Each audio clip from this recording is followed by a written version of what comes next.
What's going on, everybody? It's your boy Spencer, checking out this new Icejade card that was announced. And so what I do with all these other cards, I'm going to read the new card, and then I'm going to go back and see all the other cards in the archetype to remember them, because a lot of these are random one-offs, like where they kind of build these archetypes over time. It's so easy to forget like what the other card effects do. So we'll check out this new Icejade creation, then we'll jump over to EDO Pro and look at all the other cards in the list. This is a level 7 water aqua tuner. It's kind of interesting that it's a tuner. And then you can only use one of the first and third effects of this card once per turn. All right. If this card is in your hand or graveyard, quick effect. You can target one Icejade monster you control, equip this card to it. So I do know that a lot of them are equip cards. They're basically like union monsters, which is kind of interesting. The equip monster gains 400 attack defense for each banished monster. I don't remember if banishing is part of their thing, but okay. That is a lot, even if you have like a couple, right? It's unfortunate they're not like dark attribute, because if you play like a Lore of Darkness, this makes it a lot more interesting, but okay. If this card is equipped to a monster, you can special summon it. And you can only use one, so you can only either equip or unequip per turn, which is kind of slow. But it is a quick effect as well, so during your opponent's turn, and if it's in the graveyard, like this card isn't going away, and that's the cool thing about Icejades that I do remember, is that they're really hard to get rid of. So we'll go ahead and look at it in context now and see just how good it is. There really aren't that many cards for the archetype just quite yet. Okay, so this is the Icejade Cosmolker. I don't know. If a face-up card is in the field zone, you can special summon this card from your hand. Always a good thing because the field spell is like literally super important. You can only special summon this card once per turn.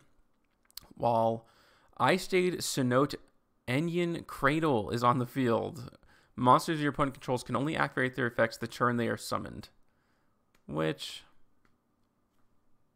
I wish it said cards. Like even then, that would be better. If your Icejade monster battles an opponent's monster, that opponent's monster loses 1,000 attack during that damage calculation only. Truthfully, it's cool to get a free special summon for a level 10. I don't know if there's... Is the new one level 10? It's 7. Interesting. All right. It's not as good as I thought it would be. There's a lot of things here. This is a 9. There must be like... I mean, there is a few like Synchro 12s and stuff like that that are decent, but... It's nice to have a free special summon. At the end of the day, like, that's not great.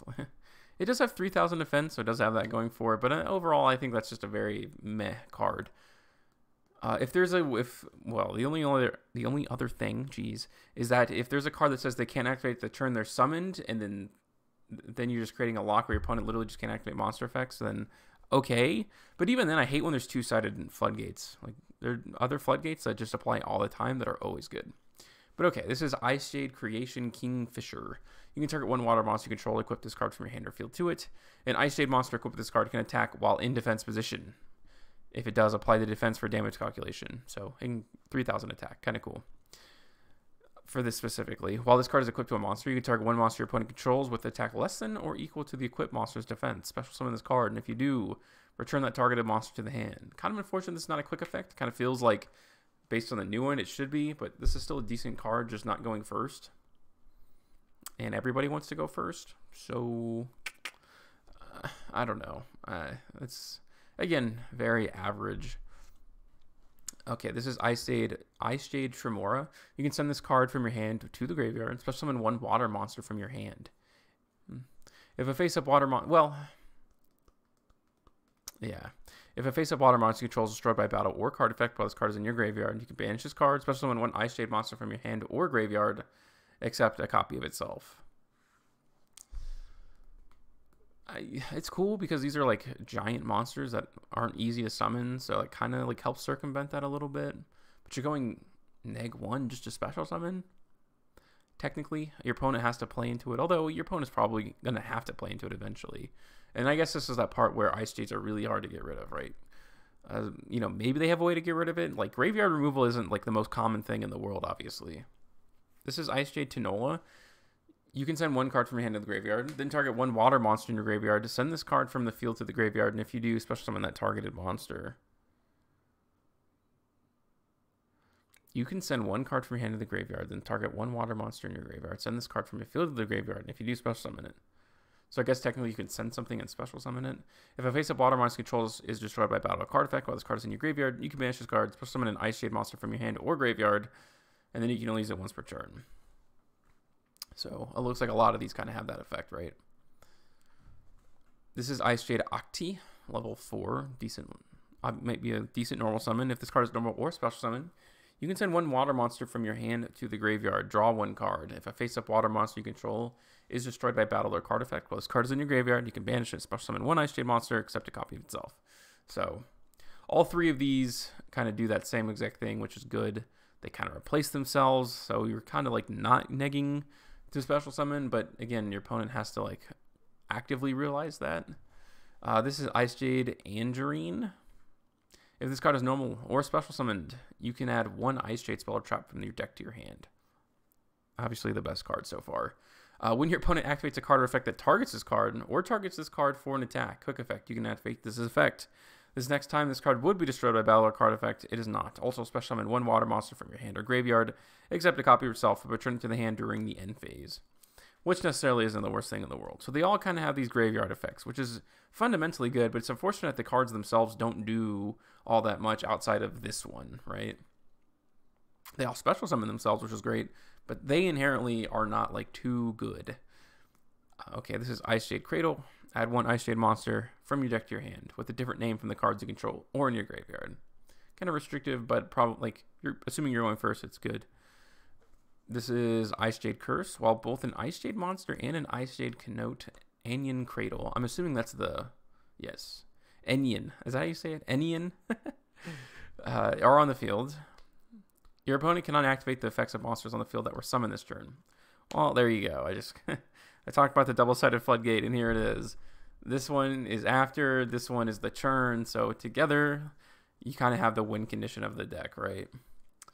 When a monster is destroyed by battle involving your Icejade monster, you can target one of those destroyed monsters and inflict damage to your opponent equal to its original attack. So that's good, but there are like multiple pieces. You need to have A, the field spell, and B, you also need to have Icejade Cosmo. So whether or not that's actually a good thing, I'm not too sure, but okay, so this is the field spell. When this card is activated, you can add one of your Icejade monsters that is banished or in your graveyard to your hand. Once per turn, if a monster is normal or special summoned, except during the damage step, you can target one water monster you control. That monster, along with any face-up monsters your opponent currently controls, lose attack equal to the targeted monster's original attack until the end of the turn. Which is a decent floodgate. Being able to add an Icejade back to the hand is decent as well. And it's like your opponent's like, and I have a very difficult time getting over, right? And this cool thing is that you can also trigger this. So if a monster is normal or special summon, like you can make them lose attack because none of these have big bodies. There's no extra deck in here, like, which is kind of weird because the new one's a tuner, but the point I'm trying to make here is that the extra deck obviously isn't that important, at least at face value of pure Icejades.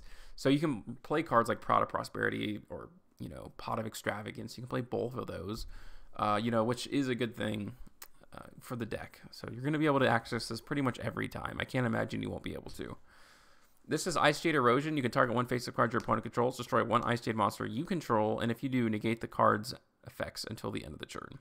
If a face-up water monster you control leaves the field by an opponent's card, except by being destroyed, and except during the damage step, you can add to your hand or special summon an Icejade monster from your deck. So once per turn, you get to destroy an Icejade, negate a targeted card's effects. That's good, obviously. Something you would want to search out, you know, with your normal summon. Constantly bringing it back. So it's nice that a lot of archetypes has other things where it's only if it's normal summon and not when special summon their effects activate. So it feels like a modern archetype to me. Like the design is very human.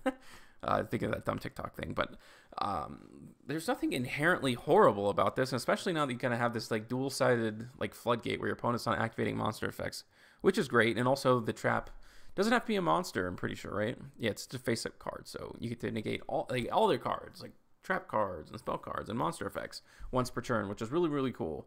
But I'm not sure if this is like a real archetype yet. If it has a real strategy, if it has a real kind of win con, other than being floodgatey, which maybe is enough, I'm not sure. But it feels like there needs to be a little bit more.